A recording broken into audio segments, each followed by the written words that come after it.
Everyone, आप सबका स्वागत है मुस्तारा खातून चैनल पर। आज मैं आपको पढ़ाऊंगी कारक के बारे में। कारक क्या होता है? कारक को इंग्लिश में केस कहा जाता है। कारक का शाब्दिक अर्थ है क्रिया को करने वाला, यानी जो क्रिया को करता है। तो कौन क्रिया को करता है? क्रिया का मतलब तो पहले पता ही होगा आपको। किसी भी काम को क्रिया कहते हैं। जैसे खाना पीना, लिखना, उठना, बैठना, हंसना, रोना, सभी को क्रिया कहा जाता है। तो क्रिया को करने वाला कारक है। तो यहाँ पर किसके द्वारा क्रिया को किया जाता है? संज्ञा या सर्वनाम के द्वारा क्रिया को किया जाता है। यह ध्यान रखना। तो क्या हो गया? संज्ञा या सर्वनाम के द्वारा क्रिया को किया जाता है। तो संज्ञा या सर्वनाम का संबंध जिसके साथ जाना जाए, यानी क्रिया के साथ जो संबंध है, उसी को कारक कहते हैं। चलिए देखते हैं यहाँ क्या लिखा है। संज्ञा या सर्वनाम के जिस रूप से उसका संबंध वाक्य के अन्य शब्दों से जाना जाता है, उसे कारक कहते हैं। संज्ञा या सर्वनाम के जिस रूप से उसका संबंध, संज्ञा सर्वनाम के जिस रूप से उसका संबंध वाक्य के अन्य शब्दों के साथ जाना जाता है, दूसरे वाक्य के अन्य शब्दों के साथ जाना जाता है, उसे कारक कहते हैं। और कारक के चिन्ह को क्या कहते हैं? कारक का एक चिन्ह होता है, उसको क्या कहते हैं? परसर्ग या विभक्ति कहते हैं। परसर्ग या विभक्ति कहते हैं कारक के चिन्ह को। ठीक है, जैसा आप लोगों ने इस तरह से पढ़ा होगा, कारक के 8 भेद है। ये तो पता ही है, कारक के 8 भेद है मेन। तो इस तरह से पढ़ा होगा, कर्ता ने, कर्म को, कर्म के द्वारा। तो आप इसका उदाहरण इस तरह से भी याद रख सकते हो, जैसे राम ने रावण को तीर के द्वारा मारा, इस तरह से। ठीक है, एक एक करके हम समझेंगे। इस वीडियो को पूरा देखिएगा, हमेशा आपको याद रहेगा और किसी भी एग्जाम में आए तो आप अच्छे से आंसर को कर सको। ठीक है, और जो मेरे चैनल में नए हैं, मेरे चैनल को सब्सक्राइब जरूर कर दीजिएगा। चलिए शुरू करते हैं। सबसे पहले कारक के नाम जानते हैं। जैसे कर्ता कारक, सबसे पहले कर्ता, फिर कर्म, करण, संप्रदान, अपदान, संबंध, अधिकरण और संबोधन। कर्ता, कर्म, करण, संप्रदान, अपदान, अधिकरण, संबंध और संबोधन। ठीक है, ये 8 नाम याद रखना है। और इसका विभक्ति चिन्ह मैं साइड में लिख देती हूँ, वो भी आपको याद रखना है। जैसे कर्ता में ज्यादातर क्या होता है? ने विभक्ति चिन्ह लगाया जाता है। उसके बाद कर्म में को, करण में क्या होता है? से भी होता है। एक तो से होता है और दूसरा के द्वारा होता है, द्वारा। यह विभक्ति चिन्ह है। और संप्रदान को, एक तो होता है को और दूसरा क्या है? के लिए।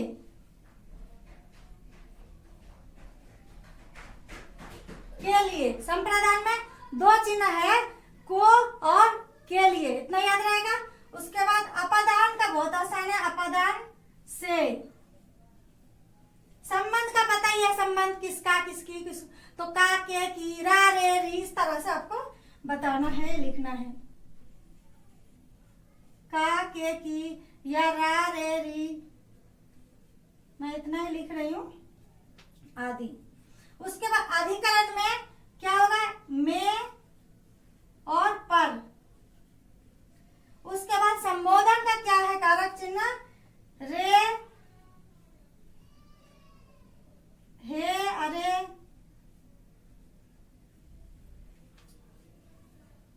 अरे। ठीक है, इतना याद रखना है। सबको पता है कर्ता ने, कर्म को, और जिसको नहीं पता है तो इसको अच्छे से पढ़ लेना, याद हो जाएगा, रट लीजिएगा। अब एक एक करके हम पढ़ेंगे। जैसे कर्ता कारक का क्या चिन्ह है, कैसे, किस तरह से हमें समझ में आएगा कि यही कर्ता कारक है, और एग्जाम में आए तो पता चले दोनों में अंतर क्या, कर्ता कारक में, कर्म कारक में। सब डिटेल में पूरा वीडियो को देखिएगा, अच्छी तरह हमेशा के लिए याद रहेगा। चलिए सबसे पहले 1 नंबर जानते हैं। 1 नंबर में क्या है? कर्ता कारक। इसको आपको समझ में आ गया। कर्ता ने कर्मों को करण से या द्वारा, संप्रदान को या संप्रदान के लिए, अपदान से, संबंध का, के, की या रा, रे, री अधिकरण में और पर, संबोधन रे, हे, अरे, इस तरह से। उसके बाद सबसे पहले चलिए जानते हैं कर्ता कारक के बारे में। कर्ता कारक क्या है? क्रिया जिसके द्वारा संपन्न होता है उसे कर्ता कारक बोलते। कर्ता कारक यानी क्रिया जिसके द्वारा हो रहा है, जो क्रिया को कर रहा है, क्रिया को करने वाला कर्ता कारक है, क्रिया को करने वाला कर्ता कारक है।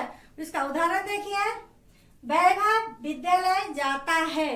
वैभव विद्यालय जाता है, कौन जाता है? वैभव। वैभव में अगर निशान है तो क्या है ये? वैभव क्या है? कर्ता कारक है। और सुमन ने खाना पकाया। सुमन ने यहाँ पर वैभव में क्या है? विभक्ति चिन्ह क्या है? यहाँ पर शून्य है, शून्य विभक्ति है, इसमें कोई विभक्ति चिन्ह नहीं है तो शून्य विभक्ति कहा जाएगा। सुमन ने खाना पकाया, यहाँ पर ने है इसका विभक्ति चिन्ह। सुमन ने खाना किसने पकाया? सुमन ने, ये कर्ता कारक है। उसके बाद रमेश को कॉलेज जाना है। किसको जाना? रमेश को। यहाँ रमेश कर्ता कारक है, लेकिन यहाँ पर को आ रहा है, यहाँ पर को आ रहा है तो घबराने की कोई बात नहीं है। ये रमेश के बारे में बता रहा है, रमेश को कॉलेज जाना है तो रमेश भी कर्ता कारक है। रमेश को, यहाँ पर विभक्ति चिन्ह जरूर को आ रहा है। यही चीज मैं आपको बताना चाह रही हूँ कि यहाँ पर हमने क्या पढ़ा? कर्ता ने, यानी कर्ता में विभक्ति चिन्ह पर्सन या विभक्ति क्या आएगा? ने आएगा।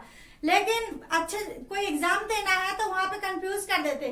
जरूरी नहीं है कि हमेशा कर्ता कारक में ने ही आए, कुछ और भी आ सकता है, तो आपको पहचानना है क्या आ सकता है। जैसे यहाँ पर वैभव विद्यालय जाता है, वैभव ने विद्यालय जाता है, ऐसा तो नहीं कह सकते ना। इसका मतलब वही हुआ कि वैभव के द्वारा वैभव विद्यालय गया, तो वैभव के आगे ने नहीं लगा है तो यह ने विभक्ति नहीं है, यहाँ पर शून्य विभक्ति है, लेकिन है कर्ता कारक ही, इतना जरूर याद रखना।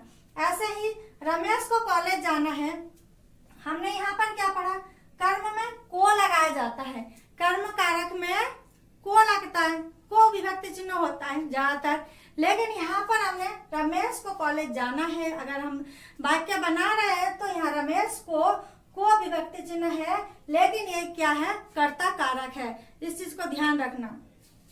गीता से भागा नहीं जाता, कभी कभी से विभक्ति चिन्ह भी आता है कर्ता कारक में। यहाँ पर यह ध्यान रखना किसके द्वारा क्रिया संपन्न हो रहा है? क्रिया संपन्न किसके द्वारा हो रहा है? कर्ता के द्वारा, तो यह कर्ता है। गीता से, गीता के बारे में बताया जा रहा है, मेन यहाँ पर गीता है, से यहाँ पर लगा जरूर है विभक्ति चिन्ह, लेकिन है ये क्या? कौन सा? कर्ता कारक है। समझ में आया? चाहे से हो या को हो, ये आपको याद रखना है कि ये कर्ता कारक है, लेकिन ज्यादातर क्या होगा? ने। सुमन ने खाना खाया, रमेश ने गाना गाया, इस तरह से। अब मैं आपको दूसरा वाला बता रही हूँ। कर्ता कारक आपको समझ में आया, आप कर्म कारक समझ लीजिए।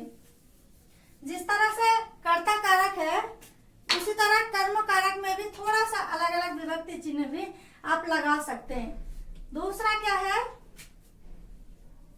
कर्म कारक। कर्म कारक ध्यान से समझना, इसमें क्या होता है?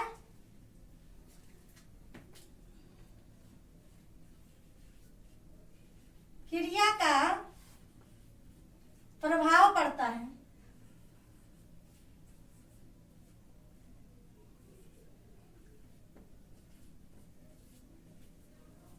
क्रिया का प्रभाव जिस पर पड़ता है वही कर्म कारक कहलाता है। ठीक है, यहाँ पर कर्ता कारक में क्रिया को करने वाला था कर्ता, और यहाँ पर क्रिया का प्रभाव पड़ रहा है किस पर? कर्म कारक पर। कर्म कारक पर क्रिया का प्रभाव पड़ता है, यह ध्यान रखना है।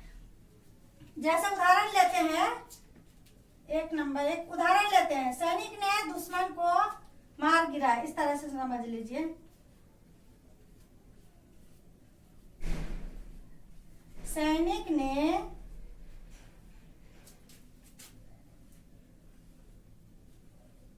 दुश्मन को मार गिराया। ठीक है। अब यहाँ पर सैनिक ने, यहाँ अगर यहाँ पर पूछ रहे दुश्मन को मार गिराया है, किसको? दुश्मन को, तो किस पर प्रभाव पड़ रहा है? यहाँ पर प्रभाव पड़ रहा है, यानी कर्म पर प्रभाव पड़ रहा है दुश्मन को, तो ये क्या है? कर्म कारक है।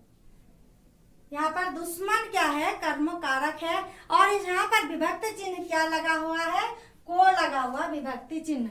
यहाँ पर समझ में आया, यहाँ पर विभक्ति चिन्ह लगा हुआ है को। प्रज्ञा पत्र पढ़ती है, दूसरा ले लीजिए एग्जाम्पल।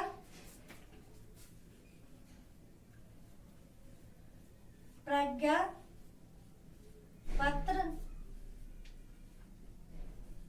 पढ़ती है। अगर हम यहाँ पर बताएं प्रज्ञा पत्र पढ़ती है, यहाँ पर कोई विभक्ति चिन्ह आपको नजर नहीं आ रहा, लेकिन यहाँ पर निशान है पत्र में, तो पत्र क्या है? कर्म है, और यही कर्म कारक है। पत्र के बारे में पूछा है तो पत्र क्या होगा? कर्म कारक होगा। लेकिन यहाँ पर हमने क्या पढ़ा था? को होना चाहिए विभक्ति चिन्ह।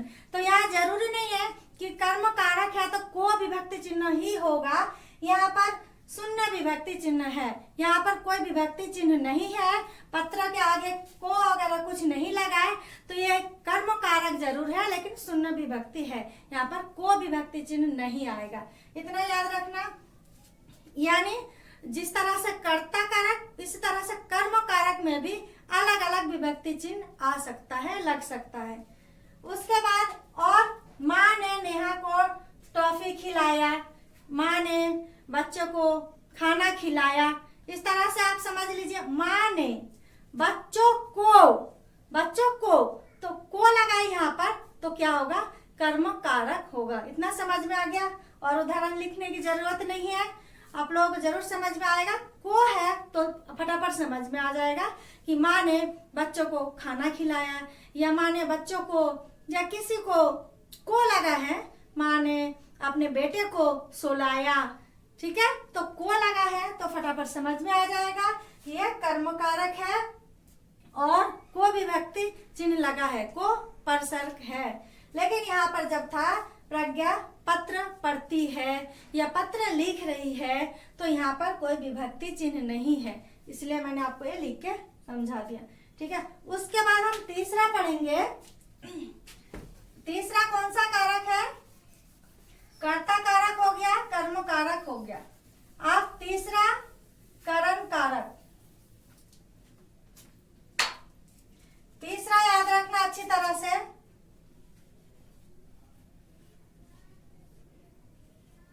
करण कारक।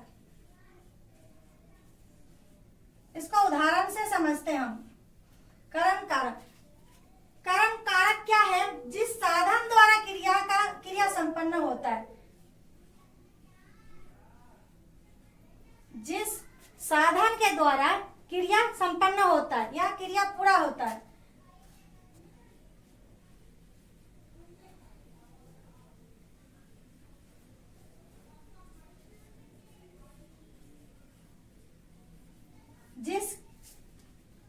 जिस साधन, यहाँ पर साधन मेन है, जिस साधन द्वारा क्रिया किया जाता है या क्रिया पूरा होता है या क्रिया संपन्न होता है, जिसके द्वारा, उसको क्या कहा जाता है?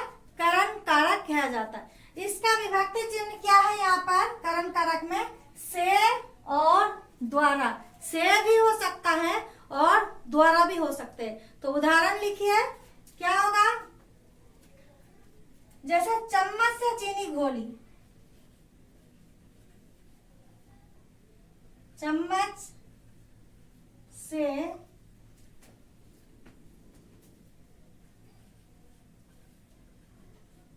से चीनी घोली, ठीक है।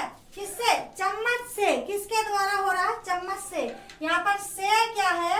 विभक्ति चिन्ह लगा है से, परसर्ग या विभक्ति चिन्ह क्या है? से। और अगर दूसरा एग्जांपल लीजिए कि चाकू द्वारा फल काटा जा रहा है, चाकू द्वारा, किसके द्वारा? चाकू द्वारा। तो द्वारा यहाँ पर क्या है? करण कारक है। जैसा हमने शुरू में मैंने आपको अभी एक उदाहरण दिया था, राम ने रावण को तीर से मारा या तीर द्वारा मारा, तो यहाँ पर राम ने क्या हो गया? राम ने कर्ता कारक हो गया, और रावण को यहाँ पर लगाए तो रावण को हो गया कर्म कारक, और तीर से मारा या तीर द्वारा मारा तो द्वारा क्या हो गया करण कारक। वही यहाँ पर द्वारा या से क्या है करण कारक का उदाहरण है। डाक द्वारा सामान भेज दिया गया, जैसे डाक द्वारा, उदाहरण से अच्छे से पढ़िए।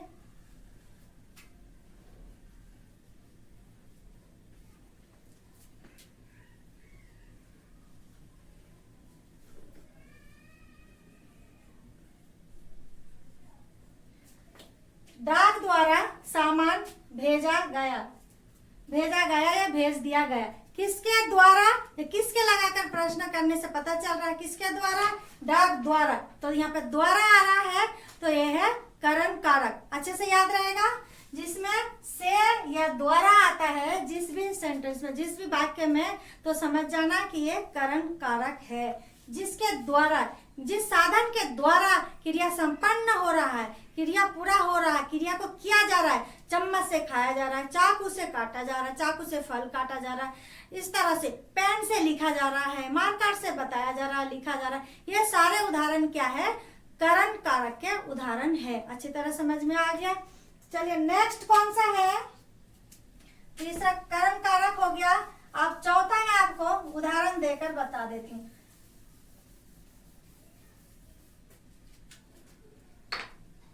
चौथा है संप्रदान, संप्रदान कारक।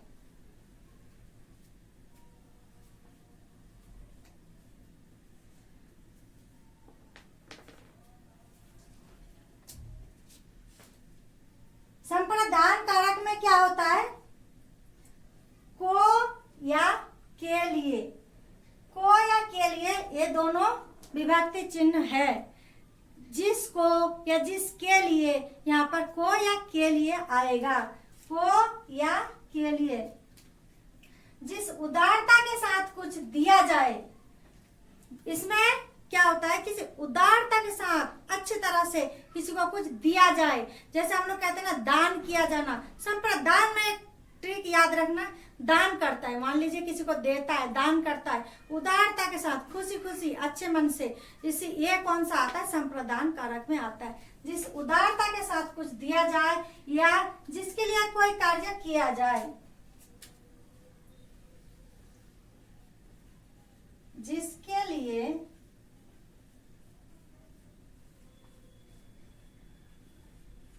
कोई कार्य किया जाए, जिसके लिए कोई कार्य किया जाए, जिसके लिए, तो यहाँ पर एक कौन सा कारक होगा संप्रदान कारक होगा। ठीक है, संप्रदान कारक, जिसके लिए कोई कार्य किया जाए, कुछ भी कार्य किया जा रहा है, कुछ दिया जा रहा है, तो संप्रदान कारक में आएगा। इसका हम अभी उदाहरण से समझते हैं। सबसे पहले चलिए क्या है यह संप्रदान कारक, उदाहरण एक ले लीजिए। जैसे दादाजी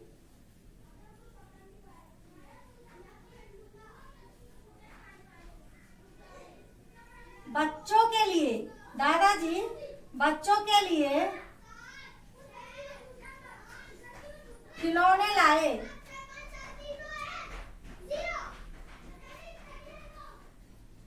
खिलौने लाए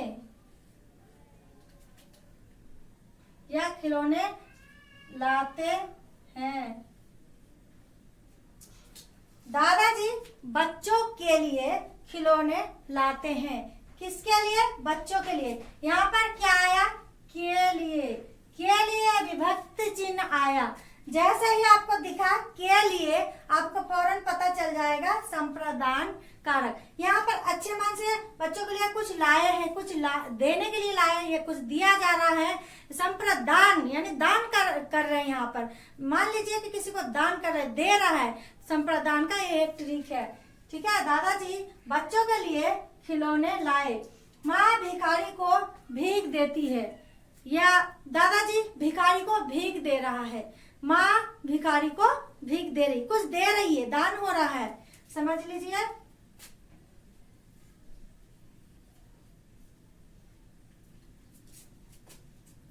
माँ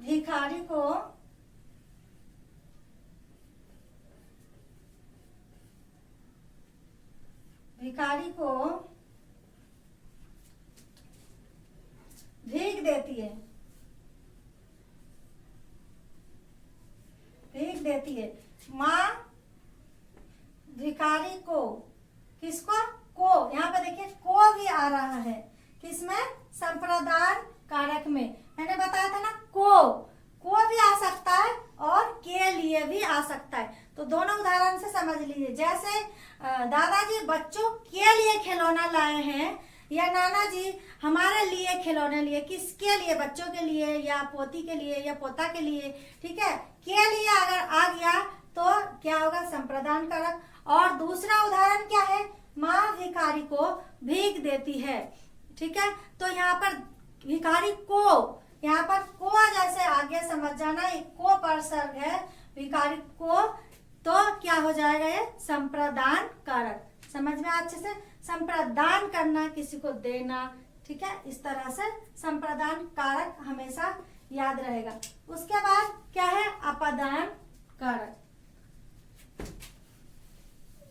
संप्रदान हमेशा याद रहेगा, किसी को कुछ दिया जाता है, अच्छे मन से दिया जाता है, किसी उदारता के साथ दिया जाता है।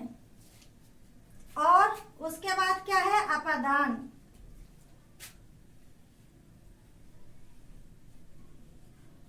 अपादान कारक। अपादान कारक में क्या होता है?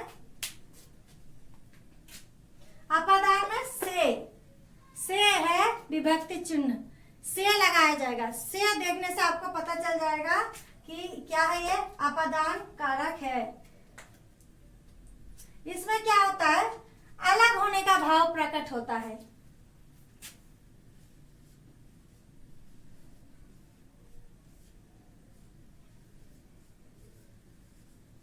अलग होना, इतना याद रखना, जिस पद से अलग होने का भाव प्रकट हो उसे अपादान कारक कहते हैं। अपादान में क्या होगा? से विभक्ति होता है। अपादान में से विभक्ति।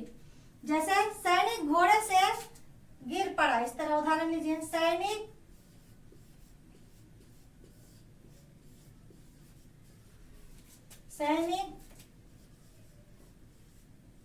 घोड़े से गिर पड़ा या गिरा, कुछ भी सेंटेंस हो सकता है, कोई भी बात।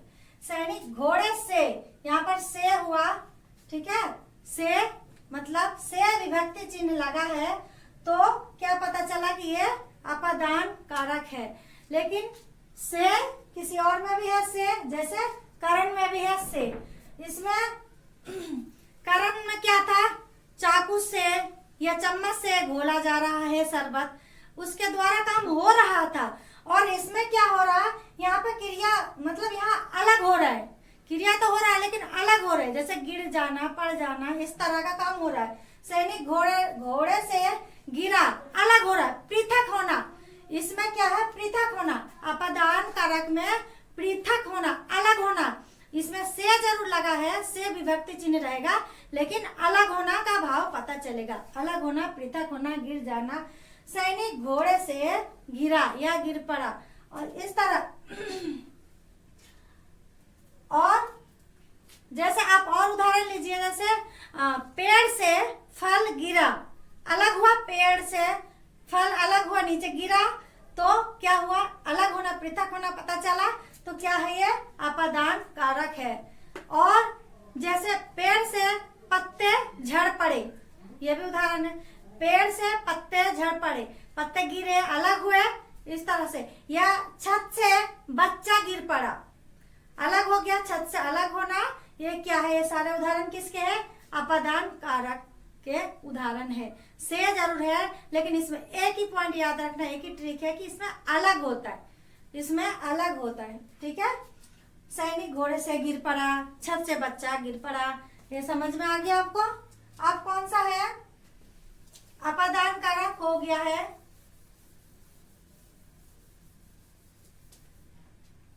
अब है संबंध कारक। संबंध कारक बहुत ही इजी है, समझ में आ जाएगा। संबंध कारक, संबंध से पता चल रहा है किसी का संबंध संबंध है, जैसे मेरा भाई, मधु का भाई, आपका भाई, आपका रिश्तेदार, इस तरह से मेरा, आपका, का आ रहा है, इसमें क्या आता है, का, के, की या रा, रे, री, इस तरह से क्या है, इसके विभक्ति चिन्ह है।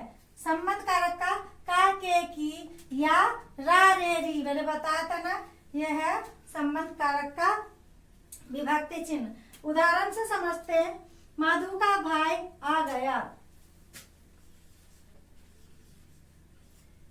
मधु का भाई आ गया।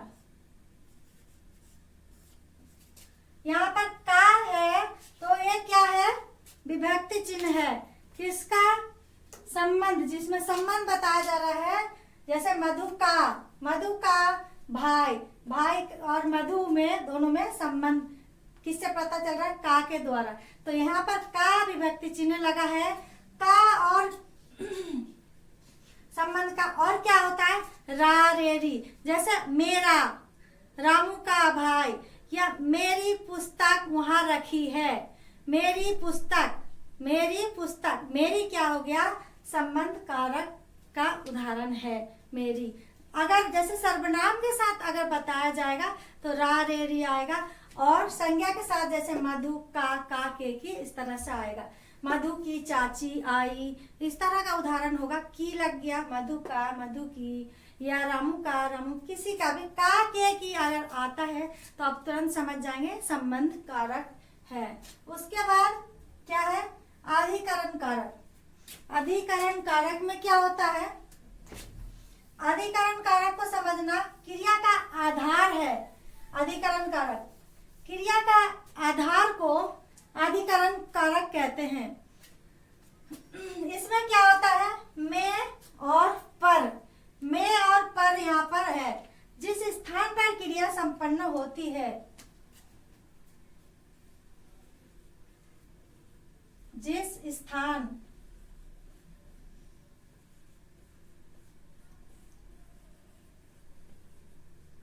क्रिया संपन्न होती है,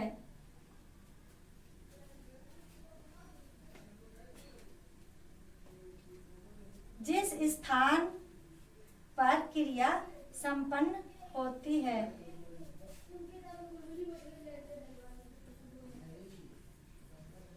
ठीक है, जिस स्थान पर क्रिया संपन्न होती, क्रिया जहां हो रहा है, क्रिया पूरा हो रहा है, कहाँ पर हो रहा है, किस जगह पर हो रहा है, यहाँ पर जगह का पता चल रहा है, किसी स्थान का पता चलता है अधिकरण कारक में। और क्रिया का आधार को अधिकरण कारक कहा जाता है। इसमें में और पर ये दोनों उपसर्ग होता है, में भी हो सकता है, पर भी। जैसे टेबल पर किताब रखा है या टेबल पर पुस्तक रखी है, पर क्या हो गया, अधिकरण कारक का उदाहरण हो गया।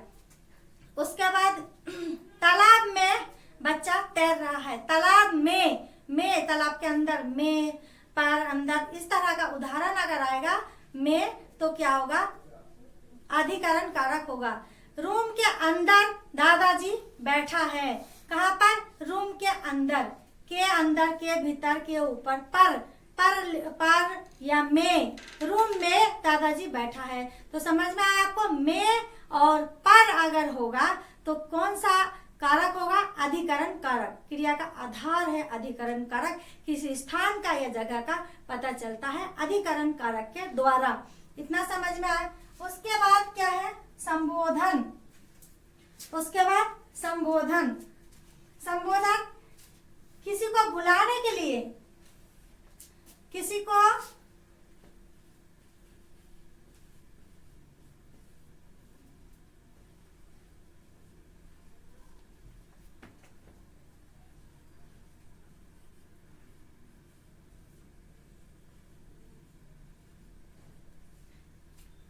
सचेत करने के लिए, किसी को बुलाने के लिए या किसी को पुकारने के लिए संबोधन कारक का प्रयोग होता है। किस तरह से, उदाहरण से समझते हैं। जैसे किसी को बुलाना है, अरे रहीम जरा इधर आ, एक गिलास पानी तो पिला, इस तरह से। और इसके जब वाक्य में जब प्रयोग करेंगे तो है, इसका क्या विभक्ति चिन्ह, रे, हे, अरे, इस तरह से अरे अरे लिखते हैं ना, जैसे अरे लिखने के बाद इस तरह से अरे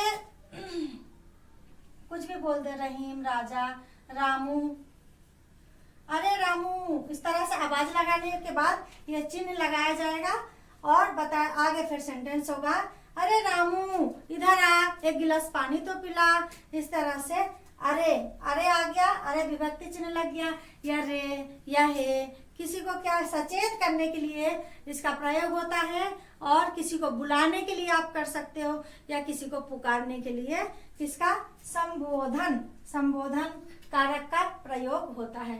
तो आपको समझ में आया, सारे जितने भी कारक थे 8 समझ में आ गया। क्या था, सबसे पहला कर्ता, कर्ता ने विभक्ति होता है, इसके बारे में भी बताया अलग अलग क्या क्या होता है, कुछ शून्य विभक्ति भी हो सकता है, को भी लग सकता है। कर्म में को होता है प्रधान, इसका को विभक्ति है, इसमें भी शून्य विभक्ति हो सकता है। कारण में क्या है, से और द्वारा, द्वारा विभक्ति चिन्ह लगाया जाता है। संप्रदान को या के लिए। अपादान से में बताया कि अलग होता है, और संप्रदान में क्या बताया कि बिल्कुल दान करते हैं, किसी को कुछ दिया जाता है अच्छे मन से। और संबंध, संबंध का बताया, का, के, की, रा, रे, री लगा होगा, इससे समझ में आ जाएगा, संबंध पता चल जाएगा।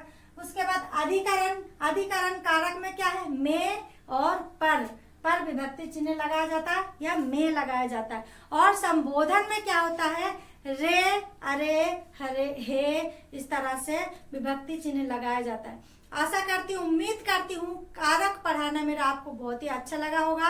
आगे की इस तरह की वीडियो देखने के लिए मेरे चैनल को सब्सक्राइब कीजिए और एक छोटा सा लाइक जरूर कर दीजिए। और जो भी आपका कुछ भी पूछना हो, कुछ भी जानना हो तो कमेंट बॉक्स में कमेंट जरूर कीजिए। कमेंट बॉक्स आप ही का है पूरा, जो चाहे आप पूछ सकते हैं, लिख सकते हैं। धन्यवाद फॉर वॉचिंग माई वीडियो।